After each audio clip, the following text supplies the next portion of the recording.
তোমার ক্লাস চলাকালীন তোমরা খুব ডিস্টার্ব করছো, তাই জন্য স্যার তোমাদেরকে বললো নীরবতা বজায় রাখো, কথা বলো না, তার মানে চুপ করো, কথা বলো না, ডোন্ট টক, কিপ সাইলেন্স, অথবা কিপ সাইলেন্স, ডোন্ট টক। কিন্তু যখন স্যার থাকছেন না, তখন তোমরা দেখলে যে স্যার আসছে, অথবা তুমি বললে কেউ একজন আসছে, তখন তোমরা বলো চুপ, কেউ আসছে, চুপ, স্যার আসছেন, এইরকম করে বলো, তাই না? দেখো আমি স্যার আসছেন এইরকম করে কি বলতে চাইছে, একটা এক্সপ্রেশন প্রকাশ করছি। এই ধরনের সেন্টেন্স কিন্তু এক্সক্লেমেটরি সেন্টেন্সের আন্ডারে পড়বে। কারণ হচ্ছে তোমরা যখন সারপ্রাইজ হবে, তোমরা যখন হ্যাপি হবে, তোমরা যখন সরো হবে অর্থাৎ দুঃখ পাবে, ঠিক আছে, তোমরা যখন লজ্জিত হবে, অ্যাসেমড হবে, তখন কিন্তু কি করতে হবে, এক্সক্লেমেটরি সেন্টেন্স বসাতে হবে।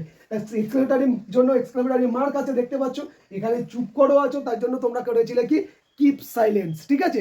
কিন্তু মজার বিষয়, এই চুপের জন্য কিন্তু আর কিপ সাইলেন্স দিলে হবে না, এক্ষেত্রে তোমাদেরকে ব্যবহার করতে হবে হাস, HUSH, হাস, চুপ, মাস্টার মশাই আসছেন, আশাটা কন্টিনিউ না, ঠিক আছে। তাহলে কি লিখবো, মাস্টার মশাই, মাস্টার মশাইয়ের জন্য আমরা কি লিখতে পারি, টিচার, TEACHER, টিচার। আর আশার ইংরাজি কি, আশার ইংরাজি কাম, তোমরা সবাই জানো কাম, তাই তো।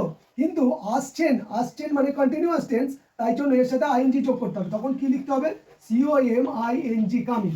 তাহলে টিচার কামিং হবে, তাহলে এটা কন্টিনিউয়াস টেন্সের নিয়ম, সাবজেক্ট প্লাস অ্যামিজার, ঠিক আছে, তারপরে ভার্বের সাথে আইএনজি যোগ, তাহলে এটা টিচার একজন, তাই যখন এখানে ইজ বসে। তো তোমরা দেখলে যখন চুপ এইরকম করে বোঝাতে চাইবো, তখন তোমাদেরকে এই হাস কথাটা ব্যবহার করতে হবে, মানে এই ওয়ার্ডটাকে ব্যবহার করতে হবে, তারপরে এই এক্সক্লেমেটরি সাইনটা তোমাদেরকে দিতে হবে, ওকে।